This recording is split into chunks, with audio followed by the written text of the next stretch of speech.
Hey guys, welcome back to Unleashed. I am so glad you are here, and remember, we are the Resistance. Man, this has been flying by. It's the end of February, and I am so ready for turkey season, getting in toward the end of April and, get into some springtime and summer. I get so tired of winter. I just got done taking the dog out before I recorded this podcast, and the snow is almost melted here in central Indiana, and I am so happy about that. This coming Friday night, which will be the very last day of February, the 28th, I will be speaking in Lafayette, Georgia. I believe it's the First Baptist Church. I'll be doing a wild game dinner down there, again, on this Friday night. And then I'm driving part way back that night to Illinois, and the rest of the day, Saturday, I'm speaking in Marshall, Illinois for another game dinner. And, man, I'm so looking forward to that. I love doing game dinners. I love that all these people are coming to hear great stories and have great food and get great prizes, and they don't even know what God has in store for them that night. And I just love the stories and the emails and things that I'll get after some of these events. It's just, what a blessing, what an honor it is to be able to serve in the way that God wired me to do. But I do. I love traveling. I love meeting people. I love talking about adventure, and even how adventure begins when plans go bad. And that's one of my favorite topics. One of my favorite stories of all time, and a story that I talked about in one of my earlier episodes, probably over a year ago now, it was a voyage of a ship called the Endurance. This thing had 4 feet thick wooden hull on this thing. It was incredible. And so on August 1st, 1914, one of the greatest stories ever told, they set sail off the coast of London. Yeah, right. And the great ship was commanded by Sir Ernest Shackleton. Well, there's a noble name for you.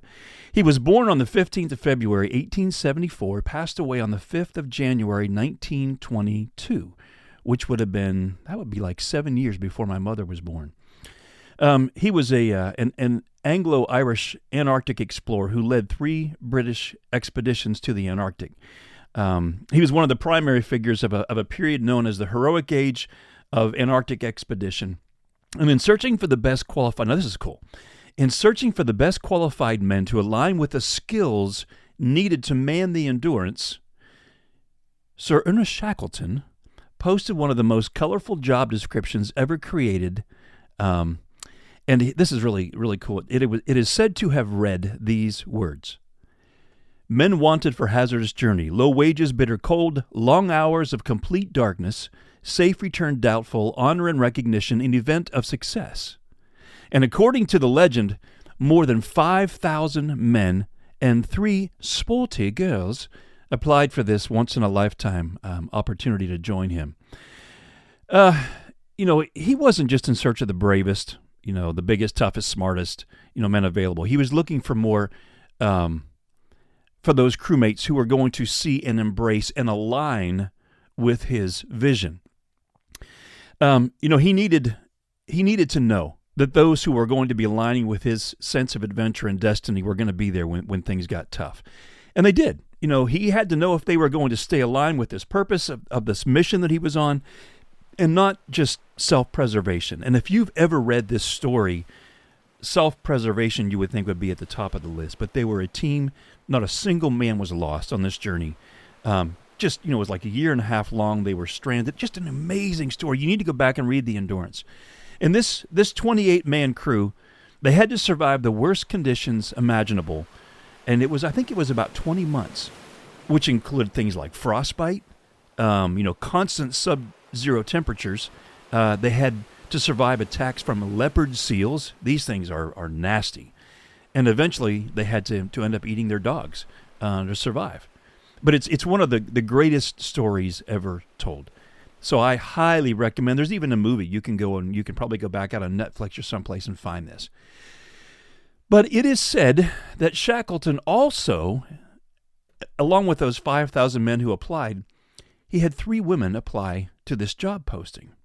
And I came across this letter that came from these women, and it says, "Dear Sir Ernest, we 3 sporty girls have decided to write and beg of you to take us with you on your expedition to the South Pole.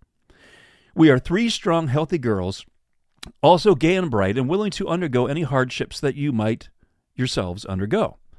If our feminine garb is inconvenient, we should just love to don masculine attire.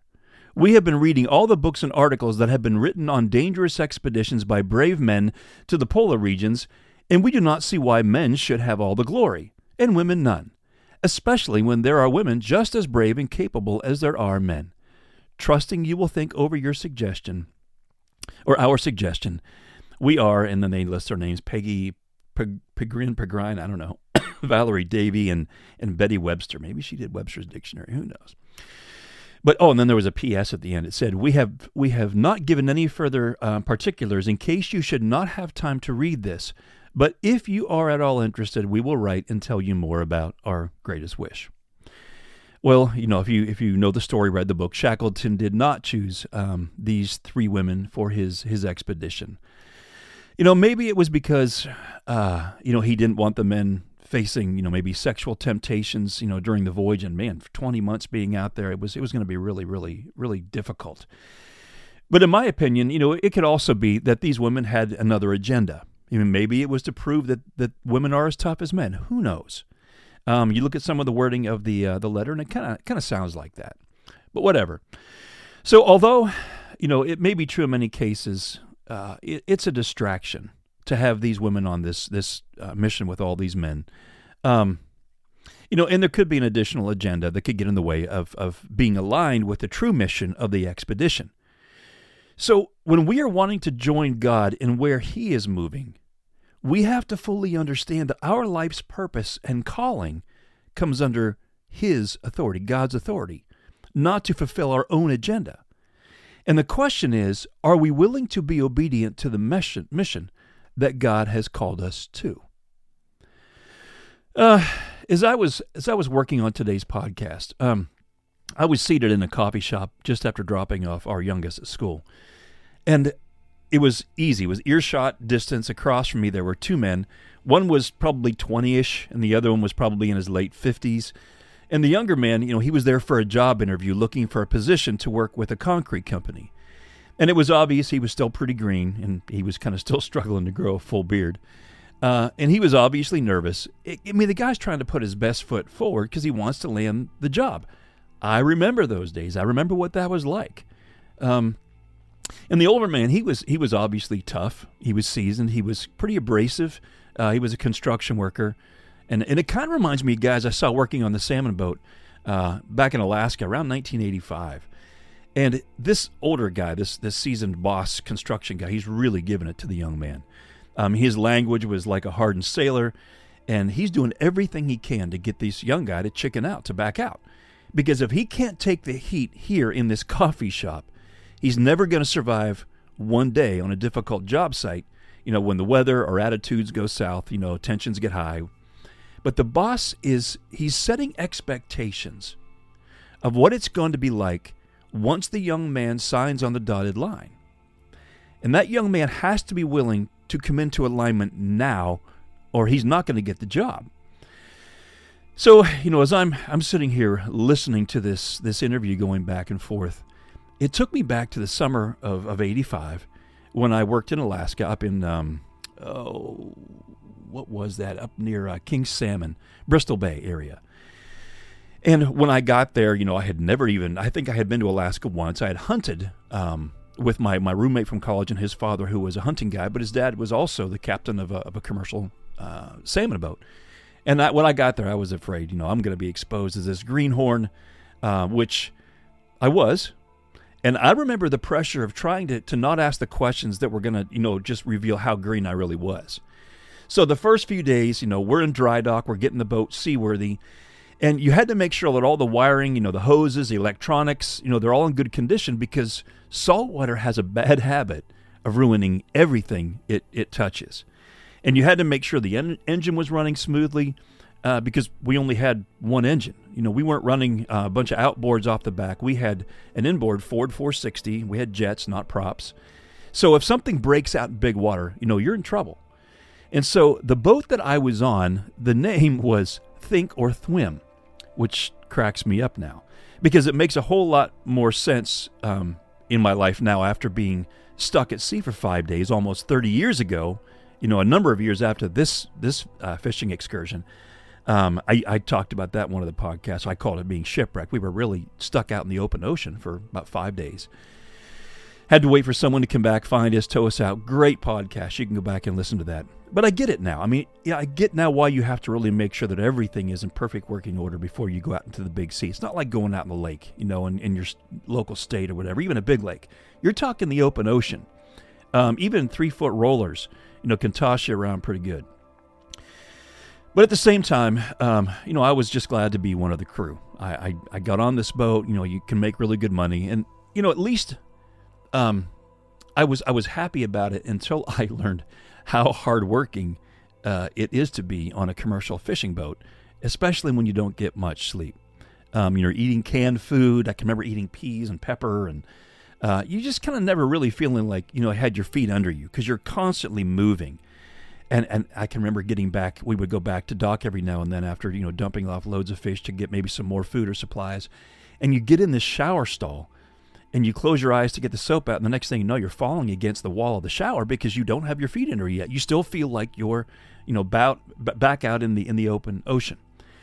But, seeing how things can go south, out at open sea when everybody is tired and hungry and irritable, it was a real eye-opener. And so it's probably this boss he's giving this guy a hard time. It made a lot of sense. He's letting him know what the environment's going to be like. But the salmon boat, that's something that everyone who experiences that works on a fishing boat, they've ever gone through. But the one thing that I needed to understand was that I had to be aligned with whatever the rules were on the boat. Because if I wasn't, it's going to be a problem. You can't just turn around or stop working like if you stub your little toe or something or get a case of Montezuma's Revenge. We didn't even have a toilet on the boat. I mean, we're talking, this was a long time ago. So we had to fill up a 5-gallon bucket, with seawater, and then you just dump it over the side when you're done. This isn't a cruise ship, but I still crack up. The name of the boat was called Think or Thwim, and it makes total sense now. But I remember having to learn quickly that there were certain ways that things had to be done on the boat. I needed to have any thoughts ready, that were going south, what I might experience, fear, worry, doubt, whatever. I had to get that all out of my head before I was ever going to be on deck. I had to get my mind right. That is why the concrete guy was testing this young guy to see if he was ready, and he had his thoughts aligned to do whatever it takes. Now, I don't know if this 20-year-old, was a believer or not, but I want to approach maybe the rest of this podcast as if that were me, right? Interviewing for this job. And I want to go back and use something I call the purpose funnel, which will be in my new book, Unleashed. And I've talked about that on an earlier podcast with my buddy Kevin Huff, who I'm working on the book with. And we talk about this purpose funnel. So here are some of the questions, if I were to use the funnel, that this young man is going to have to wrestle with. And let me give you the 7 things. There's going to be, planned by God, my purpose, my passion, principles, practice, plan, and priority. And I'm going to go through those so you can kind of understand how this works a little bit. So some of the questions this young guy might have been wrestling with would have been like under planned, do I believe God opened this opportunity for me? Or is it what I want? Is this a God thing, right? Do I trust that? Do I know that? Do I believe God had this for me? Under purpose, am I seeking this position for money or title, or is there a greater significance to why I'm here?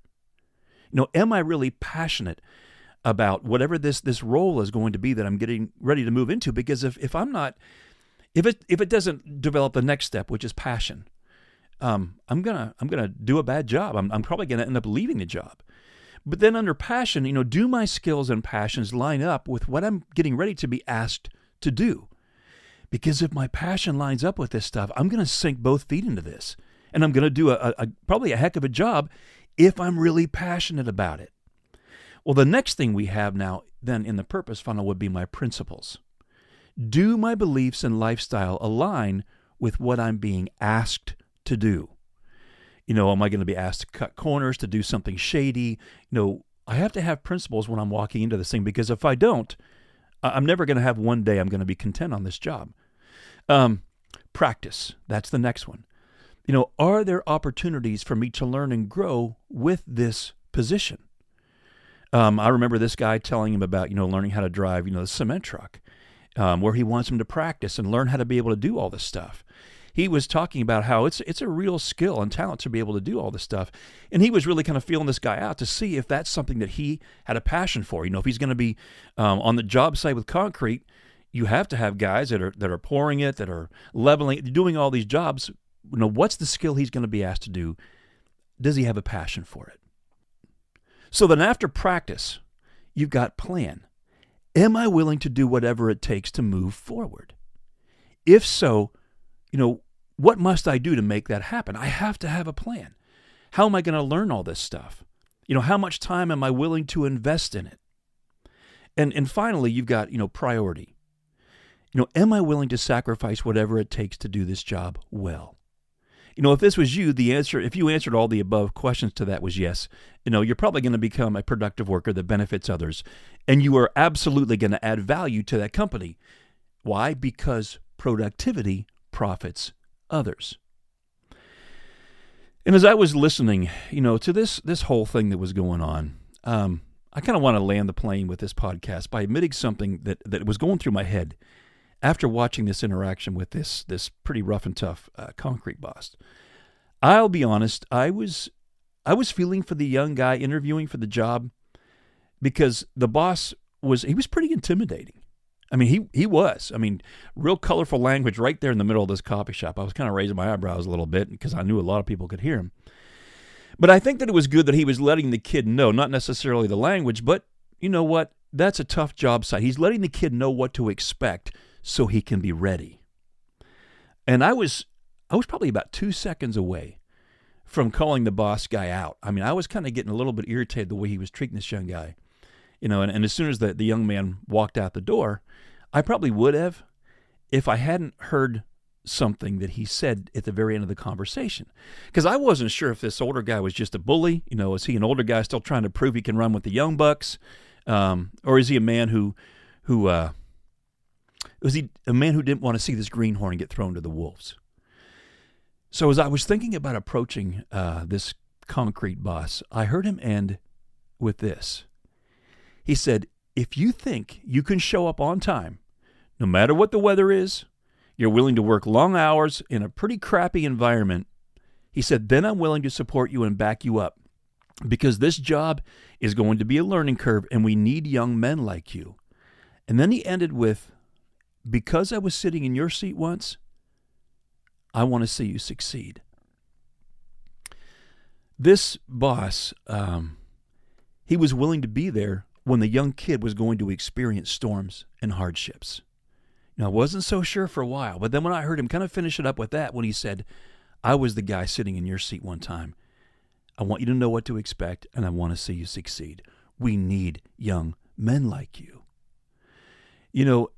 He was willing to be there when this young kid was going to experience these storms and hardships.